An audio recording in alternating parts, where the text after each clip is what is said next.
दोस्तों, आज इतनी रिसर्च स्टडीज और दर्शन शास्त्र के विचारों की हम उस ऊंचाई पर पहुंचे हैं जहां कॉस्मोलॉजी आज हमें एक प्रिंसिपल देता है जिसका नाम है एंथ्रोपिक प्रिंसिपल।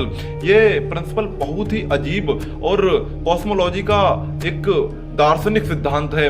यह ब्रैंडन कार्टर ने 1973 में दिया है, जिसका मूल प्रश्न है कि आखिर ब्रह्मांड के नियम ऐसे ही क्यों हैं जिसमें जीव और चेतना संभव हो सके। एंथ्रोपिक प्रिंसिपल यह कहता है कि हम ब्रह्मांड को वैसा ही देखते हैं जैसा वह है।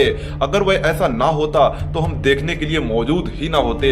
यानी यूनिवर्स का एग्जिस्टेंस टिका है ऑब्जर्वर पर, यानी हमारी उपस्थिति और ब्रह्मांड जुड़े हुए हैं। यह सवाल तब पैदा हुआ जब वैज्ञानिकों ने पाया कि ब्रह्मांड के मूलभूत कांस्टेंट एक बहुत ही सटीक संतुलन में हैं, जैसे गुरुत्वाकर्षण की ताकत, प्रकाश की गति, परमाणु बल और इलेक्ट्रॉन का द्रव्यमान। अगर इनमें से कुछ भी थोड़ा बहुत बदल जाए, अगर सटीक ना हो तो तारे नहीं बनेंगे, परमाणु स्थिर नहीं होगा और जीवन असंभव हो जाएगा। जैसे जीवन के लिए कार्बन जरूरी है और कार्बन बनने की प्रक्रिया तारों के भीतर होती है, और ये प्रक्रिया तभी संभव है जब नाभिकीय ऊर्जा स्तर बहुत ही सटीक हो।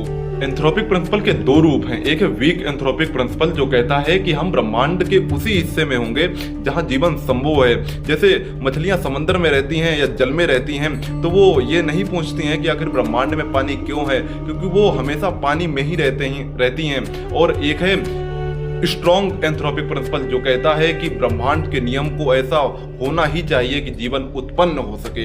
ये बहुत ही ज्यादा विवादास्पद है। एंथ्रोपिक प्रिंसिपल को अक्सर मल्टीवर्स से भी जोड़ा जाता है, जिसमें कई भौतिक विज्ञानी मानते हैं कि ऐसे कई ब्रह्मांड हैं, जिसमें बहुत कम ऐसे ब्रह्मांड है जिसमें तारे बनते हैं, जिसमें परमाणु स्थिर रहते हैं और परमाणु स्थिर होने के बाद आखिर जीवन बनता है, और उसके बाद हम यहाँ जीवित हैं और इतनी सारी स्पीसीज इवोल्यूशन के जरिए हमारे साथ हैं। एंथ्रोपिक प्रिंसिपल कई बार के वैज्ञानिकों को असहज करता है। ऐसा लगता है कि ये असली कारण नहीं बताता, बल्कि ये कहता है कि हम यहाँ हैं इसीलिए। मानिए कोई एक्सप्लेनेशन नहीं देता है, ये मात्र एक सिलेक्शन इफेक्ट है। एक बहुत ही फेमस उदाहरण है जिसमें एक व्यक्ति होता है, उसके आसपास 100 सैनिक हैं और बंदूक लिए हैं और उस पर 100 गोलियां चलाई जाती हैं और उन गोलियों से वो बच जाता है, और बचने के बाद वो ये कहता है कि ये कोई आश्चर्य नहीं है कि मैं बच गया।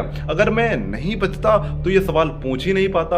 और यही लॉजिक एंथ्रोपिक प्रिंसिपल में भी चलता है। एंथ्रोपिक प्रिंसिपल हमें ये सोचने पर मजबूर करता है कि क्या हम ब्रह्मांड में एक दुर्घटना है या ब्रह्मांड की संरचना का स्वाभाविक परिणाम। एक प्लेन टेक्स्ट है जिसमें मैं आपको बताता हूं कि यूनिवर्स प्रोड्यूस करता है कॉन्शियसनेस।